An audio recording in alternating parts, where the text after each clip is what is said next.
It's okay, honey. You can play with your knives now. Hello, knife lovers. Welcome to Knife Delights, a place where friends can gather and discuss all things knives.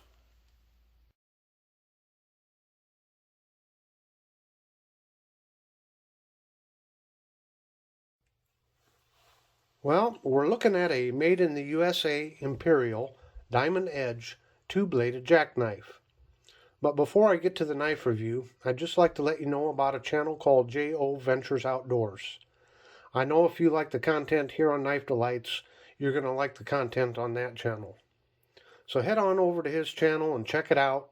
And while you're there, make sure and hit the subscribe button and let him know that Knife Delight sent you over.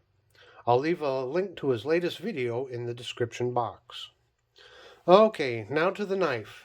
This is another delightful antique store find. I saw it in the glass case, and I was drawn to the shield on the knife. I didn't quite know what the DE stood for or who the maker of the knife was. And after getting it out of the case, I opened it up and looked on the main blade there and saw that ever familiar Imperial tang stamp. There it is there. So I thought it was worth a $5 investment to purchase the knife and do some research about diamond edge. So when we look close there at the shield, you'll see it's diamond shape and it has DE with an arrow through it. And I found out later then that DE stood for diamond edge. Imperial came out with the diamond edge line as an upgrade to their standard knives. The early diamond edge knives came in a variety of patterns, and I saw lots of different examples, such as a peanut, a penknife, a toothpick, and, well, among others.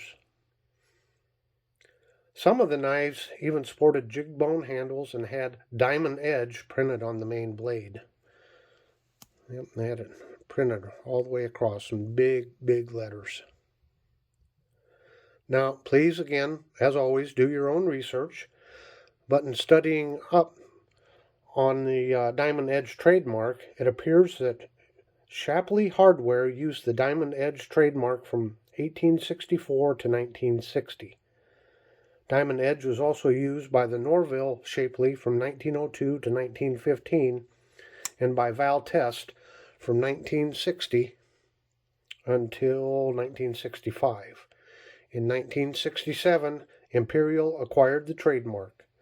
It is possible that Taylor Brands LLC, the company that acquired the rights to the trademark Diamond Edge and DE logo around 2005, when they purchased the intellectual property of the Imperial Trade Corporation. Now, this particular model is on a serpentine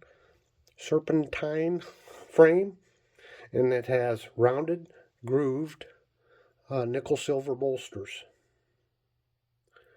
And this is what I really like about purchasing these old knives. While doing the research, I came across some jackknife definitions. If a regular jackknife is curved up with the blades on the concave side, which this one is, it is a curved jack. If the handle's curved down with the blades on the convex side, it becomes a congress jack, if it's symmetrical. Or it's a swayback jack if tapered.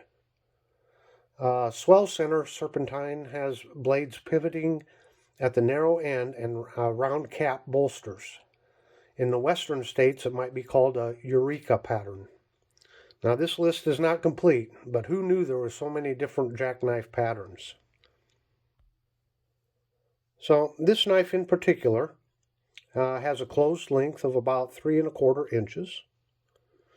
And the main blade is a Turkish clip.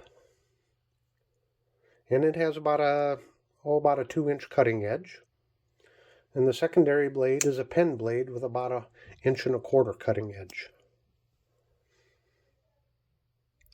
I did do some cleaning up on these blades. And the blades are in pretty good shape. So, checking out the Imperial Tang stamp chart. Get a good picture of it there. It appears that this knife was made between 1956 and 1988. Now the covers appear to be some sort of a laminated paper, and a lot of the old Imperial knives and other knives of this period, they would have some sort of, well, you can see this white plastic type material. They'd have that, and then they would do some jigging on it, and then they'd just paint them. So this does not appear to be paint. It's like I said, a laminated paper. So I always have this dilemma. Should I try to do something with these covers and replace them, or like try to sand the paper off and then spray paint it a dark brown or black, or do I just leave it alone? If you just leave it alone, it kind of shows the character of the knife. A lot of these knives, the diamond edge knives, had this dark brown or black color to them, and they all seem to be worn and torn, kind of like you see on this knife. So what do I do?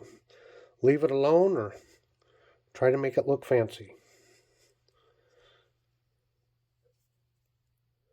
It does have 2 back springs to it, and there are steel liners. And I did notice they're not totally flat. You can feel them there just ever so slightly. So yeah, I mean, if these covers were in original condition, this would be a very beautiful looking knife. So again, I think it was worth $5, and it was worth that just to find out about diamond edge, because I was not familiar with that at all. So anyway, until next time, go out and have a delightful time using your knives.